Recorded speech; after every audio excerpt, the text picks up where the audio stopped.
श्री शिवाय नमस्तुभ्यम। दोस्तों, आप सभी लोग जानते हैं कि 26 दिसंबर 2022 को साल का अंतिम सोमवार पड़ रहा है।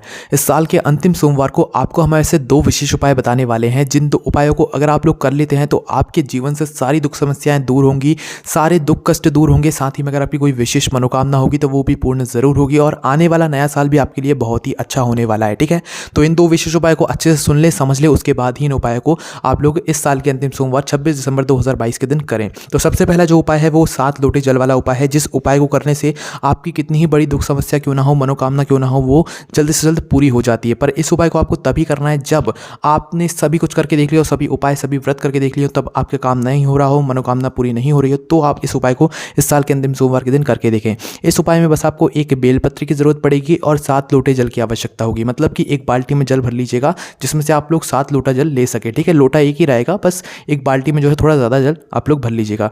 उसके बाद आपको करना क्या है कि एक बाल्टी जल, और चाहें तो आप मंदिर से भी ले सकते हैं एक बाल्टी जल, है ना, और एक बेलपत्र को लेकर शिव जी के मंदिर पहुंच जाना है। शिव जी के मंदिर पहुंचने के बाद सबसे पहले आपको करना क्या है कि शिव जी के शिवलिंग के पास आ जाना है और जो बेलपत्री आप लोग अपने साथ लेकर आए हैं, इस बेलपत्री का आपको करना क्या है कि सबसे पहले इस बेलपत्री को आपको शिव जी की शिवलिंग के ऊपर जो अशोक सुंदरी वाला स्थान होता है ना, अशोक सुंदरी वाले स्थान पर समर्पित करना है। ठीक है, और जो डंडी का मुख होगा बेलपत्री का, वो जलाधारी की ओर होना चाहिए जहां से जल नीचे गिरता है। ठीक है, उस तरफ करके आपको एक बेलपत्री रख देनी है ना, अशोक सुंदरी वाले स्थान पर। रखने के बाद आपको 1 से 2 मिनट तक जो है उस बेलपत्र को वहीं रखे रहने देना है, भगवान शिव जी के नाम का उच्चारण करना है जब तक।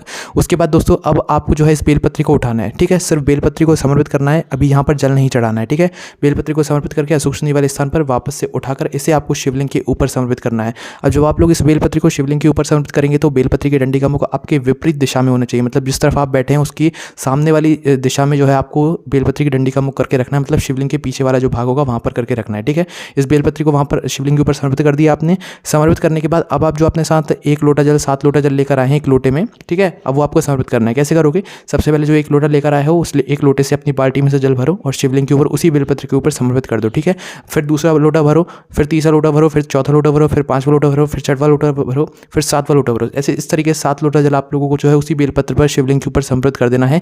एक धारा से बहुत ही मन और पूरे भाव से और अच्छे से समर्पित करना है। ठीक है, ये 7 लोटा जल उसी बेलपत्र के ऊपर, 7 लोटा जल शिवलिंग के ऊपर समर्पित करने के बाद, बेलपत्र के ऊपर समर्पित करने के बाद भगवान शिव का आशीर्वाद लेकर उस बेलपत्र को उठाकर अपने घर ले आना है। ठीक है, घर लाने के बाद उस बेलपत्र को अपने घर में आपको 11 दिन रखना है या तो 21 दिन रखना है। ठीक है, 11 दिन भी रख सकते हो, 21 दिन भी रख सकते हो।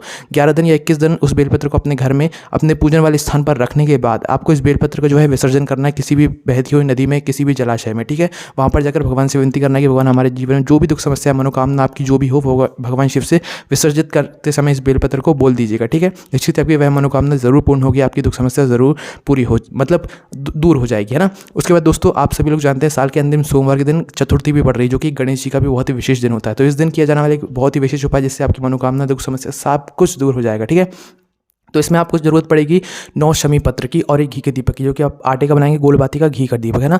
तो ये दोनों चीज़ आपको तैयार करनी है। 9 शमी पत्र लेना है और 1 घी का दीपक तैयार करके शिव जी के मंदिर पहुंच जाना है। सुबह भी आप इस उपाय कर सकते हैं, शाम के समय प्रदोष काल में भी आप इस उपाय को कर सकते हैं। ठीक है, तो करना क्या है, 9 शमी पत्र लेकर और 1 घी का दीपक लेकर शिव जी के मंदिर पहुंचना है। सबसे पहले शिव जी के पास में जाकर खड़े हो जाना है और सबसे पहले 9 शमी पत्रों से 5 शमी पत्र निकालना है। 5 शमी पत्र निकालने के बाद शिव जी की शिवलिंग की जलाधारी के ऊपर एक गणेश जी का आसन होता है, जो कि जलाधारी के राइट भाग में होता है। ठीक है, तो गणेश जी वाले स्थान पर आपको सबसे पहले 5 शमी पत्र समर्पित करना है। गिन के 5 निकाल लो, 5 शमी पत्र समर्पित कर दो। अब 3 शमी पत्र और निकालो, जो कि आपको शिवलिंग के ऊपर समर्पित करना है। ठीक है, 3 शमी पत्र शिवलिंग के ऊपर समर्पित कर दिया। अब आपके पास 1 शमी पत्र और 1 घी का दीपक बचेगा।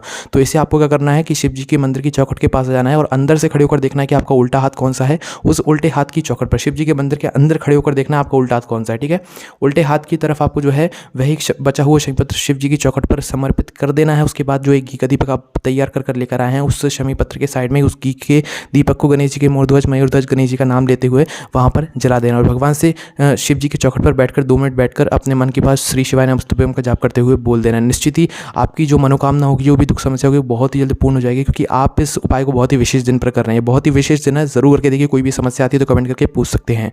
ओम नमः शिवाय, जय भोले बाबा, श्री शिवाय नमस्तुभ्यम।